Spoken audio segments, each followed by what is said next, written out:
Que alegria poder receber você aqui em nossa casa, na TV Novo Tempo. Este é o seu programa Reavivados por Sua Palavra, que tem como objetivo animar você, ajudar você, dar dicas de como você pode fazer a sua comunhão diária, matutina, na primeira hora do dia. Lógico, você vai fazer o seu momento, às vezes não é possível, mas tem um momento, de preferência o primeiro do dia, acordar um pouco mais cedo, para poder ler a palavra, orar a Deus, ter o seu momento de comunhão. Aí você arruma a cama, faz o que tem que fazer de jejum, tomar banho, fazer seus exercícios, mas aí que você vai sair para ser Jesus para as pessoas, né? Você tem que completar esse ciclo, oração, palavra de Deus e o testemunho, que é o exercício da fé. Nós queremos agradecer muito a você que nos acompanha, especialmente ao pessoal do YouTube. Nosso grupo ali é bastante grande, nós temos pessoas que estão envolvidas, que perguntam, que fazem seus pedidos de oração, que oram umas pelas outras. São pessoas muito queridas. Um grande abraço para todo o pessoal do YouTube. Nosso canal lá é Reavivados por Sua Palavra NT, de Novo Tempo, né? Aí você pode se inscrever, se é que não se inscreveu ainda, você pode dar o seu like, o seu joinha por ali e clicar no sininho para você saber das novidades do programa. Todos os dias à meia-noite o Davi, que é o nosso produtor, coloca lá o programa no ar, tá bem? Hoje nós estamos aqui como produtor associado aqui, o Rafael. Um grande abraço, Rafael, eu fiz o casamento dele. Um grande abraço para a esposa também, uma família muito querida nossa. E é a primeira vez que ele está gravando com a gente aqui, né? É um privilégio muito grande. Estamos no capítulo 36, mas antes eu tenho que agradecer o Cevisa. O Cevisa é o Centro Médico de Vida Saudável aqui na região de Engenheiro Coelho, perto de Limeira, Mogi Mirim, essa região aqui, Conchal, local muito bom, muito agradável. Muito obrigado por nos acolher sempre aqui neste lugar, ao ar livre, em qualquer lugar que a gente queira fazer o programa aqui. O pessoal tem um bom coração. Continuem assim.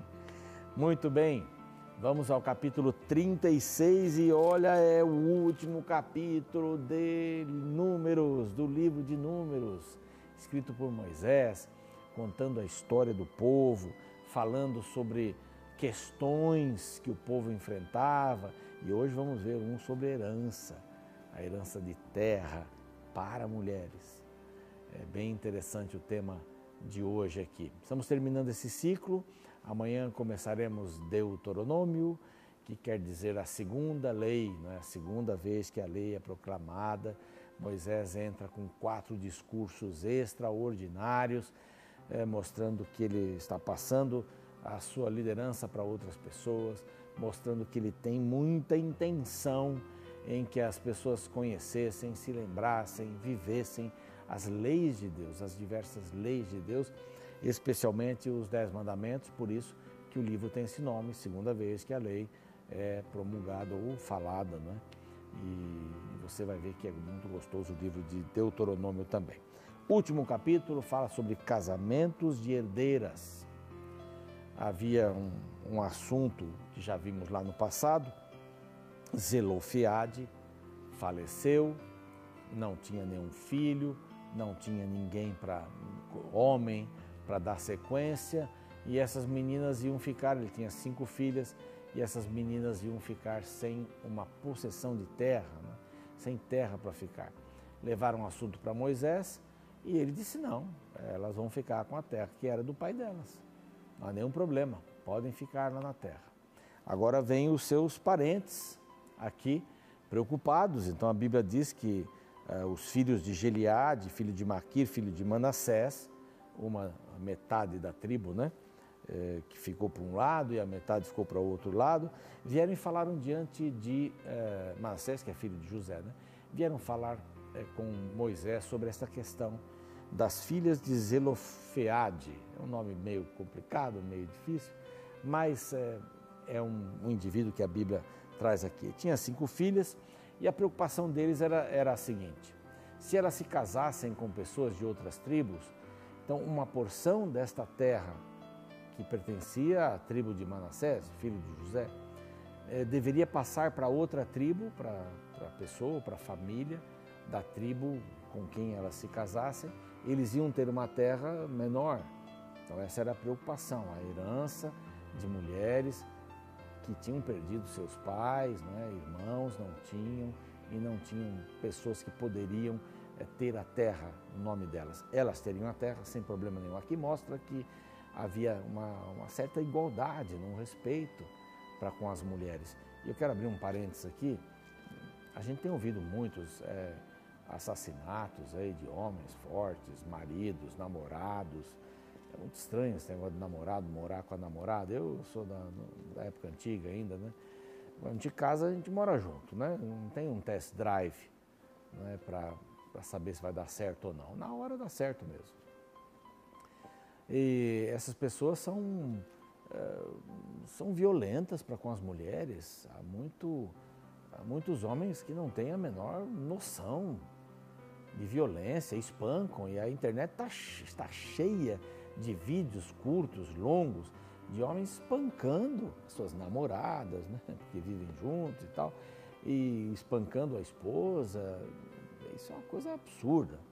Israel tinha um cuidado pela mulher. Podemos dizer que era uma sociedade mais machista, né? Mas ele tinha um cuidado da mulher. Não é? A mulher tinha que ser respeitada. Tinha que ser respeitada. E aqui Moisés dá todas as letras, com todas as letras, a ideia de que as mulheres eram respeitadas. Se perdessem seus pais, se perdessem, não tivesse nenhum homem, então elas teriam a possessão da terra. Eles estavam dividindo a terra, lembram-se? Nós mostramos até alguns slides aqui, estavam dividindo a terra. Então elas teriam sua porção dentro dessa divisão. E a preocupação era essa: vai passar essa propriedade para outras pessoas? Nós vamos perder? Nós que somos da tribo de Manassés, de José, filho de José, vamos perder a terra? Moisés então consulta a Deus, e esta é a palavra do Senhor, verso 6. Sejam por mulheres a quem bem parecer, aos seus olhos, elas podem se casar com qualquer pessoa, contanto que se casem na família da tribo de seu pai. Então, fiquem dentro da família. Isso é interessante, né? Naquele tempo mais ainda, porque as famílias estavam se formando, os clãs estavam se formando, os territórios estavam se formando, então deveria ter o melhor tipo de divisão por ali. Então elas podem se casar com qualquer um dos parentes do seu pai, não é? E foi justamente o que aconteceu. Vamos ver os nomes delas aqui, que já vimos até quando esse assunto foi levantado. Verso 11 diz assim: pois Malca, Tirza, é o nome que a gente até ouve por aí, né? Ogla, ou Rogla, Milca e Noa, filhas de Zelofeade, se casaram com os filhos dos seus tios paternos. Então estava tudo resolvido. Casaram-se nas famílias dos filhos de Manassés, filho de José, e a herança deles permaneceu na tribo da família do seu pai. São esses então os mandamentos, juízos que Deus ordenou por intermédio de Moisés, e termina o livro por aqui. Não é? É interessante que a gente é bem amigo na família até ter uma herança, né? Uma herança para dividir. Por que deu mais para o outro, por que não deu menos? Às vezes as famílias entram numa guerra mundial por causa de R$1.000, R$1.500. Então a gente vira um bicho, né? E eu uso a palavra bicho com muita dor no coração, porque os bichos não pensam como a gente. Eles podem até ter sentimentos lá deles, instintos, etc. É um assunto muito complicado para a gente desenvolver aqui, mas eu tenho certeza que as pessoas se comportam como verdadeiros animais, diante da possibilidade de ter alguma coisa, um bem gratuitamente. É da família, ele tem lá uma casa e os filhos já começam a brigar antes da pessoa morrer. Mas a gente tem que resolver essas coisas em paz. Aqui Moisés resolveu em paz a situação. Lembre-se que é um livro que foi escrito depois da situação ter acontecido. Não aconteceu ali um repórter dizendo na hora o que estava acontecendo, aconteceu depois, então elas se casaram. Né? E tudo permaneceu tranquilo, sem problema nenhum. Sem problema nenhum. Então, às vezes o egoísmo tem rachado famílias por causa de heranças.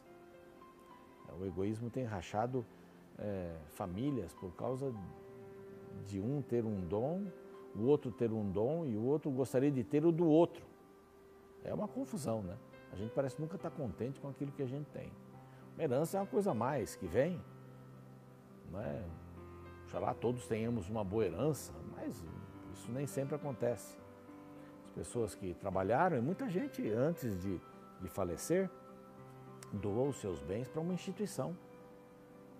No Brasil essa questão de herança não é tão desenvolvida assim, não é deixar para A, B, para uma instituição e tal, mas é triste quando a gente vê pessoas se degladiando, são da mesma família, estão se degladiando por causa de alguns milhares de reais. Isso não vai fazer as pessoas melhores ou piores, não é? Que Deus possa nos abençoar a termos equilíbrio nessas horas que são bastante difíceis, né? Que possamos buscar a nossa herança maior. Qual é a nossa herança maior? A nossa herança maior não é uma terra. A nossa herança maior não é um carro, dinheiro no banco, empregados, uma empresa. A nossa herança maior é o Senhor Jesus. Ele nos propiciou, através do seu sangue, nos dar uma vida eterna. Essa é a maior herança de todos nós. Que possamos buscar essa herança em Cristo Jesus. Que possamos encontrá-la na sua palavra, no seu amor, na sua dedicação para conosco. Vamos orar? Pai bondoso, pedimos que o Senhor entre em nosso coração, em nossa vida e faça-nos enxergar a herança que está diante dos nossos olhos, que é a herança da vida eterna, a herança de vivermos com Cristo no reino para sempre. Ajuda-nos a entendermos isso e levarmos essa palavra para outras pessoas. Em nome de Jesus. Amém. Um grande abraço, estamos encerrando nosso programa por hora e amanhã começaremos Deuteronômio. Esteja preparado, eu vou estar esperando você.